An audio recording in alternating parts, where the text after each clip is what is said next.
32. But either side of that should be largely dry. Sunny spells for Scotland, Northern Ireland, just a few showers and quite a fresh feel here as the winds start to pick up in the far northwest. Mostly dry and fine across central and eastern parts of England, and could be hot. Temperatures knocking on the door of 30 Celsius if we see some sunshine. That weather front still wriggling around as we head into Thursday before clearing away and high pressure moving in, bringing drier weather for many of us into the weekend.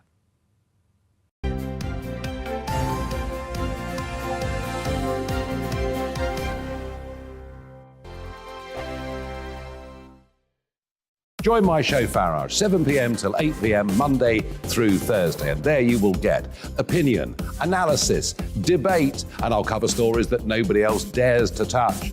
You've been cancelled. Join the club. Oh my goodness me. And then for the last 15 minutes, talking pints. We're over a drink. We have a civilised conversation with someone. We very often disagree, but we do it in a grown-up way. Come and join me on Farage.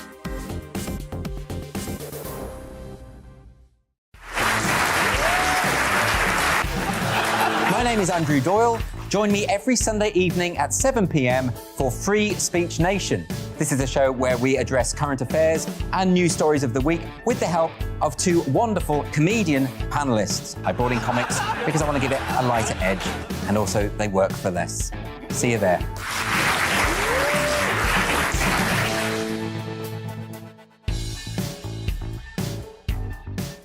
Hi there, it's Stephen and Anne.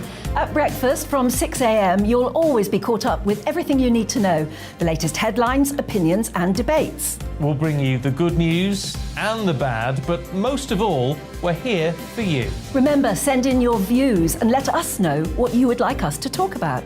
That's because we're your news channel. And every morning at 6 a.m, it's breakfast on GB News. I'm Dan Wootton. Join me Monday to Thursday from 9 to 11 for the feistiest and most fun news debate on TV, where free speech reigns. I'll bring you a sharp take on the day's biggest stories, bombshell newsmaker interviews, and A-list guests.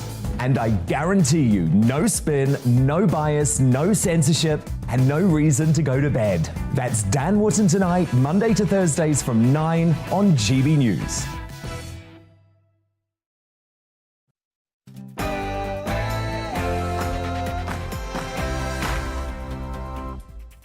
Good morning, it's 9:32 and this is The Briefing with me, Tom Harwood, on your TV and your radio. Today, the main topic of the discussion is crime. The shootings in Liverpool following stabbings in London, and of course, last week, the abduction of a 6-year-old girl in Manchester. Is this country going to the dogs on crime? That and our energy crisis rolls on. All to come after the headlines.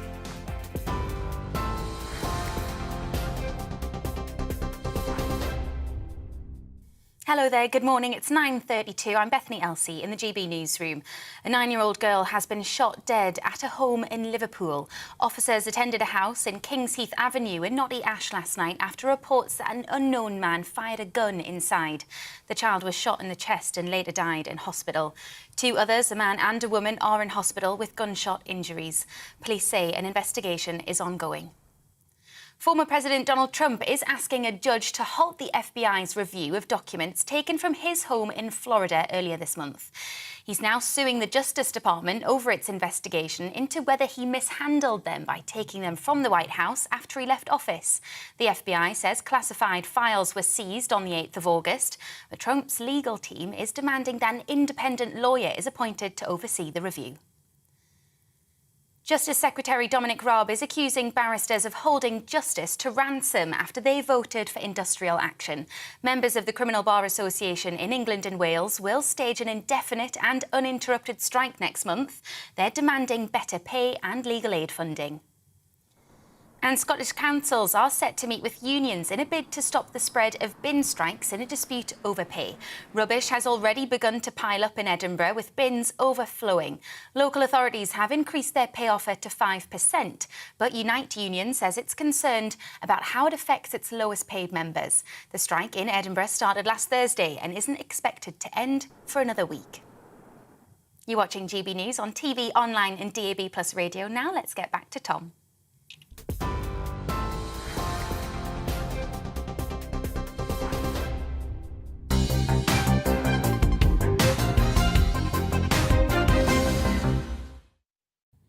Good morning, it's 9:35 and this is The Briefing with me, Tom Harwood, on your TV and your radio. Now first today, a schoolgirl has been shot dead in her home in Liverpool. The 9-year-old child was inside her house in Knotty Ash last night when a man reportedly burst into the property and fired a number of shots. Our reporter Sophie Reaper is in Liverpool this morning for us. Sophie, what's the very latest? Yeah, well, as you say, Merseyside police were called here at around 10 p.m. last night after reports that a man had fired a gun inside one of the properties behind me. When they arrived at the scene, they found a 9-year-old girl with gunshot wounds to her chest. She was rushed to hospital, but sadly later died from her injuries. A man also received a gunshot wound to his body and a woman a gunshot wound to her hand. They're both now in hospital receiving treatment for their injuries. Merseyside police have said a murder investigation is now underway and that they'll be using CCTV, door-to-door and forensic inquiries. In a statement from Merseyside Police, Assistant Chief Constable Jenny Sims said, "Our thoughts and condolences go to her family and friends at this very difficult time. No parent should ever have to suffer the loss of a child in these dreadful circumstances. This crime is abhorrent and our communities must come forward and tell us who is responsible.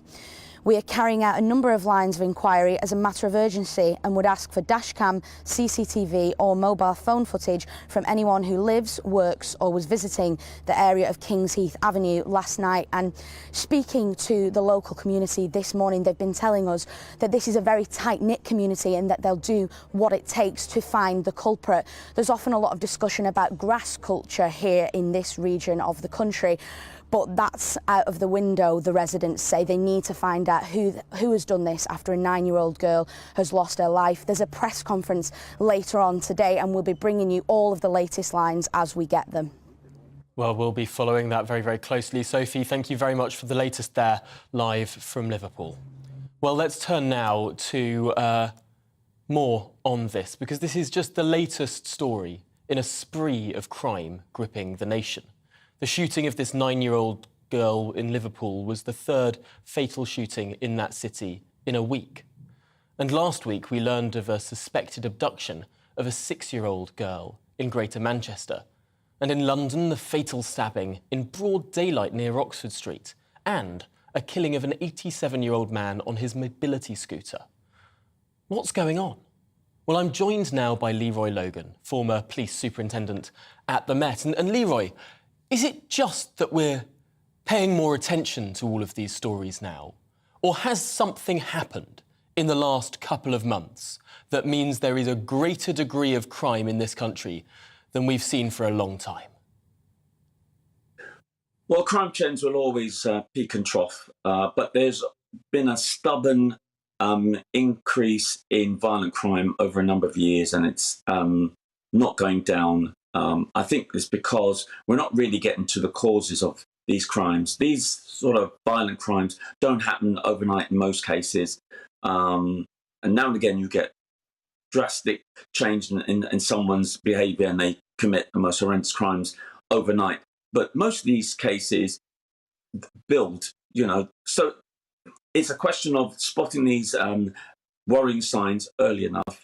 And when you've got enough assets, police assets, to respond to these calls in a more prevention and intervention way, you can spot these people who are showing tendencies to use weapons and deal with their differences by using violence. So there is a worrying trend, but we need to get a more preventative and intervention approach to reducing it, and not just responding from one violent case to another. And I suppose a lot of the issues is accessibility to weapons, in particular guns, because shootings are on the increase, and that is very worrying.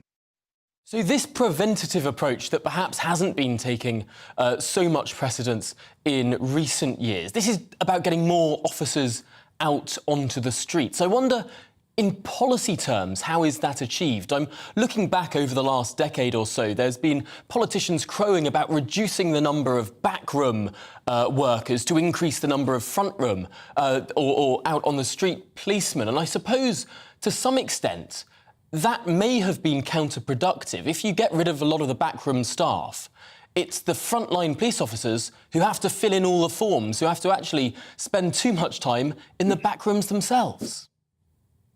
Well, that's the problem. Through austerity over the last 10 to 12 years, it's really cut into not only the flesh on the bones, but into the marrow of the infrastructure of policing and other public services. So that citizens-focused officers, especially on the Safer Neighbour teams, have been absolutely reduced significantly, maybe a third of what they were before. That they are not getting the sort of opportunities to build relationships with families and, certain areas where they're not as functional as they should be, certain crime hotspots, all of these places where you need to have officers building relationships, getting information, and, as I said, a lot more proactive in responding in a preventative way. So we're seeing... And yet there were police cuts in 2010 and 2011, and crime went down. Crime continued to go down until about halfway through the last decade, especially in London. It sort of turned around the time of 2016. For 5 years, there did seem to be a way to do more with less. What, in your view, is something that changed then? Was it something to do with stop and search? Was it to do with attitudes? Or is it simply that funding takes time to have an effect? I think it's all of that. It took time for as I said, cut into the marrow of the infrastructure so that you weren't getting a total decimation of the citizen-focused officers as we now find. And then they realised this, the politicians, the Home Office, etc., and they're trying to build back up to the numbers they lost.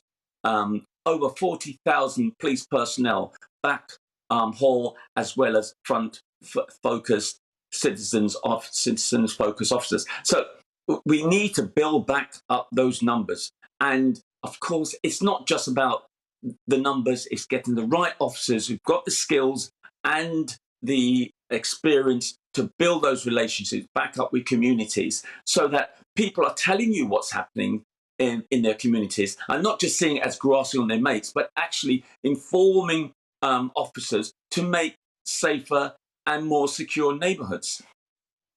And of course, the government would say they're well on their way to recruiting 20,000 more police officers, as they promised to do in 2019. Not quite there yet, but that recruitment drive is underway. For now, Leroy Logan, former police superintendent at the Metropolitan Police, thank you very much for joining us here on The Briefing this morning. Well, we're going to stick with our subject of crime for the moment because a record for the number of Channel migrants crossing in a single day this year has been smashed, as more than 1,000 were detected on small boats yesterday. It comes as GB News saw evidence that those trying to cross to the UK in the back of lorries continues to be an ongoing problem too. And Mark White, our Home and Security editor, is here with me now. Mark, 1,000 in a single day. What's going on? Well, it's more than that now. We've just had the official figures from the Ministry of Defence. We were seeing that more than 1,000 yesterday here in GB News. Those official figures have come out and they show that 1,295, so almost 1,300 people have crossed in 27 small boats across the whole of yesterday. Now, that absolutely smashes a previous record for this year, which was 696 who crossed on a single day at the beginning of this month. So we've effectively doubled that. And it surpassed the all-time record, which was reached on the 11th of November last year, when a huge 1,185 crossed on a single day. Well, now, as I say, just shy of 1,300. It is an immense problem. It is continuing to grow. There are growing numbers of people on the other side of the channel, Tom, as we've seen with our crew who's been out there for about a week now filming over there. They're heading up from southern Europe. Many of them are heading towards the coast of northwest France with a view to trying to get to the UK. 1,295 is the most extraordinary number. You've been down in Dover. You've also been across on the French coastline. Why is it now that we're seeing so many more, almost double the previous high in a day. It's not like the weather's been particularly much better now. What's changed? Well, over the weekend, actually, we did have a couple of days where the weather conditions just weren't suitable for small boats to cross. When that happens, effectively, they almost stack up on the other side of the channel. So come Sunday evening, when conditions started to clear and it was flat calm in the channel again, we were expecting big numbers, but nothing on this scale.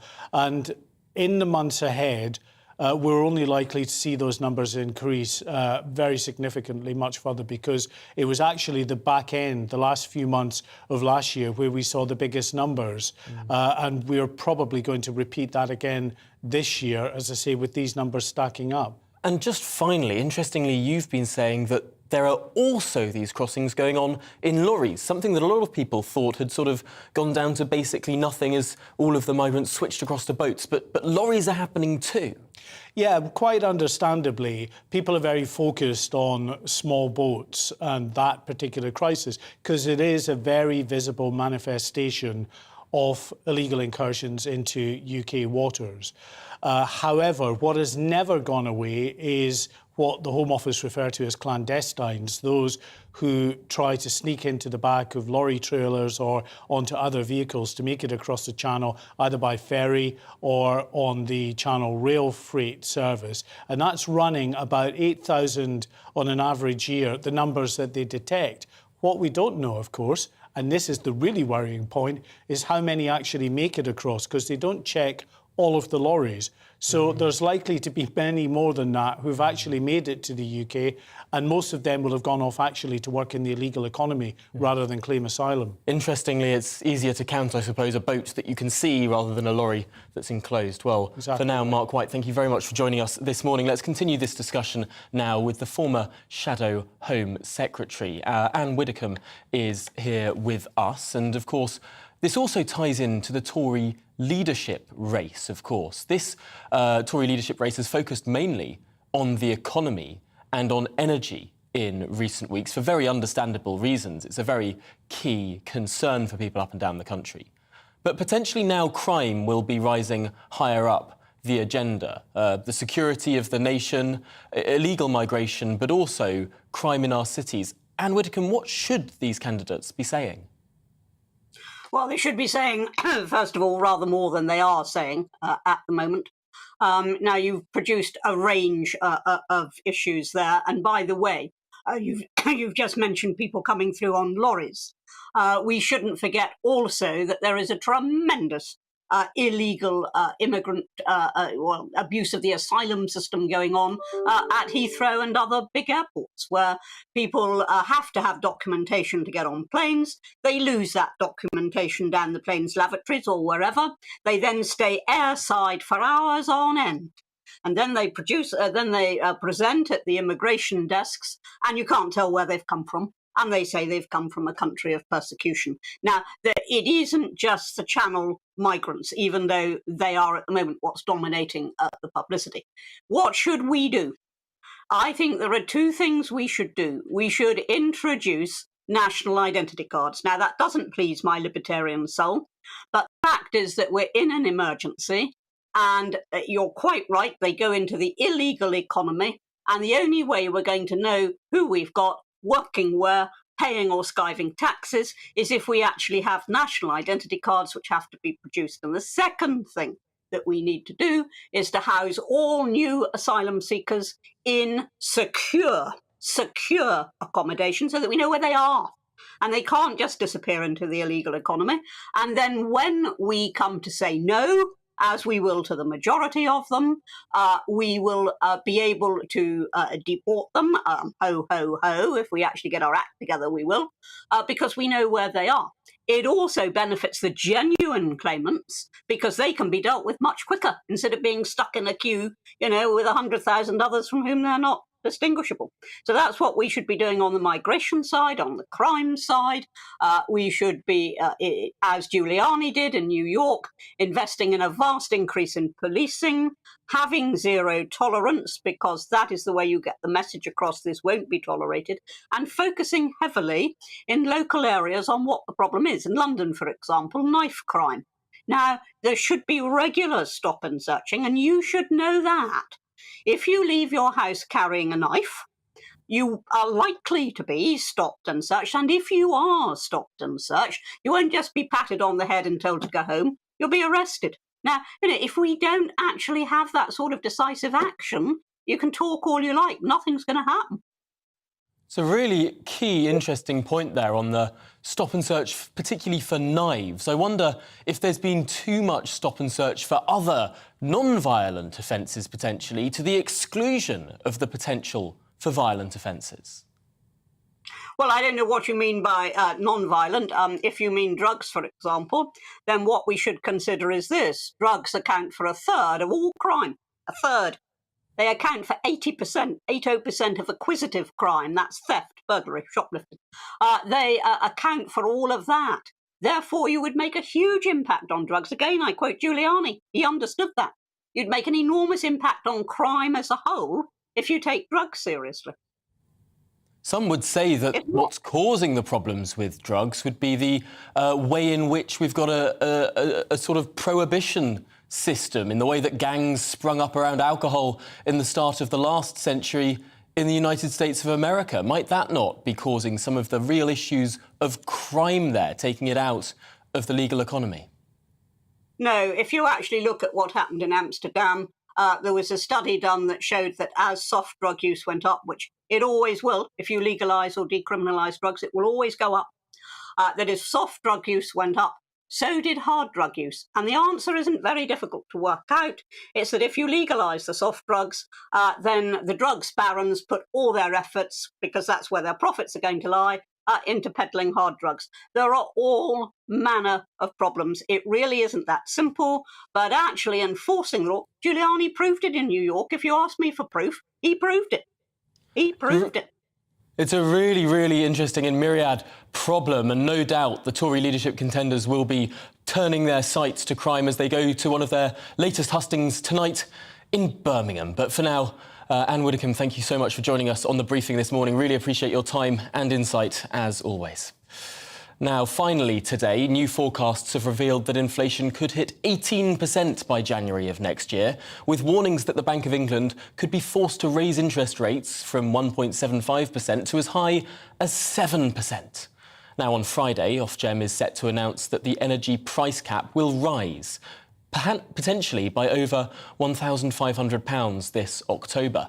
Let's talk through the energy crisis now. I'm joined in the studio with with Christina Rabakaite, founder and CEO of Papaya, a company striving to help consumers understand and reduce their energy costs. So, Christina, let's start now with really the problems facing individuals. It can seem like everything is so overwhelming. What can people on an individual basis try and do? So I think to start with is try to consume less. But I mean, there's not much they can change now because it's sort of out of their hands to stop what's going on in the global market. So consuming less, trying to, there's suppliers are trying to come up with different sort of products for them, for electricity products. So Octopus is sort of helping them maybe consume during the right hours of the day where, wind is blowing and electricity is cheaper.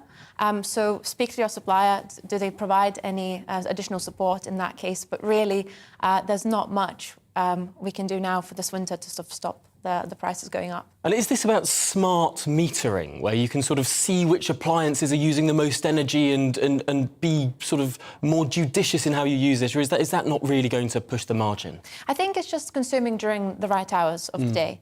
As I said, because wind is fairly unpredictable, you can't determine exact hour of the day of when it's going to blow the most, but you do have, a very accurate forecast 24 hours ahead. So you can put the dishwasher on, put the washing machine on during those hours, and that should reduce the bills Interesting, although I suppose energy bills looking like they're going to double, potentially even treble by next year. I suppose that takes it out of the hands of the individual, and then we look towards policy making and what politicians should be looking at.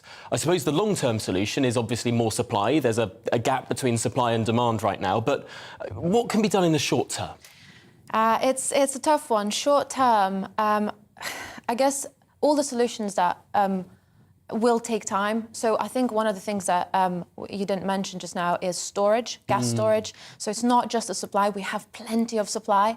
There's a lot of gas that's coming into this country, but that's being sent into Europe because we've got physically no way to store it. And then we import it back from Europe once it's picked up all the global high prices. So I think bringing Rough back, one of the biggest storage facilities, that will make an impact. And can that be done in the short term? Can we turn these systems? Are these storage facilities just sitting there mothballed, or will it take time to reconstruct?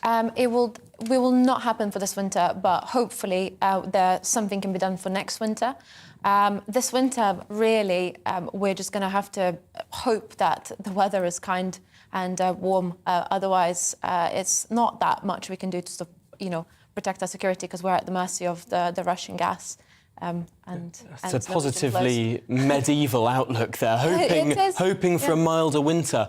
I suppose finally in this conversation, there's been a lot of discussion in terms of subsidy, in terms of social tariffs, in terms of price freezing.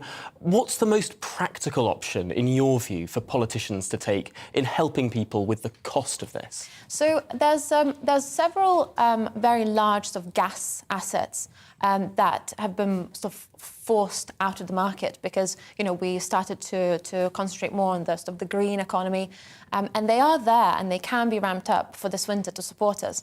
But the government needs to change the policy to make it worthwhile for them to come back on the system. So that would help. And windfall tax. That's at the moment. The fuel cost is making abnormal profits for many, many different assets. And, to share that out to the country and to the people would probably be the easiest way to reduce the bill short term. Well, Christina Rabasaita, I'm afraid we've run to the end of the conversation and the programme, but thank you so much for your time. Really interesting stuff there affecting people up and down the country. That's it for me today on The Briefing. Catch me, of course, tomorrow at 9:30 as well. Up next, it's To The Point, but here, now, it's the weather forecast. Good morning, Alex Deacon here with your latest weather update from the Met Office. A mixed picture again today. Sunny spells for some, the odd shower here and there, particularly in the west, and quite a warm, humid feel once more. This wiggling, waving weather front approaching the southwest, that's going to be the main focus for some heavier rain over the next couple of days. But there's some uncertainty about the exact position of it, certainly turning things quite misty and murky across the southwest through the day today. A few showers scattered across Wales and this morning across western Scotland. They'll work from west to east. Much of eastern England will stay dry, as will much of Northern Ireland. Just one or two scattered showers here. Quite a warm and humid feel wherever you are, but particularly across East Anglia and the southeast with some sunshine. While temperatures getting into the high 20s potentially, and overall temperatures a little bit higher than they were yesterday. Through this evening, we could well see a bit more of that rain for South Wales, pushing into the Midlands, and then further pulses of heavy rain, some brighter colours there working into Wales, and then later into the night across parts of northern England, maybe as far north as southern Scotland. Quite a warm and humid night once more, temperatures not dropping too far, many towns and cities staying in the high teens, so that humid, sticky feel persisting into Wednesday. Some uncertainty about the position of this rain on Wednesday, that weather front I talked about earlier. It could bring quite a wet day over parts of northwest England, north and west Wales, maybe along the south coast too. But either side of that should be largely dry. Sunny spells for Scotland, Northern Ireland, just a few showers and quite a fresh feel here as the winds start to pick up in the far northwest. Mostly dry and fine across central and eastern parts of England, and could be hot. Temperatures knocking on the door of 30 Celsius if we see some sunshine. That weather front still wriggling around as we head into Thursday before clearing away and high pressure moving in, bringing drier weather for many of us into the weekend.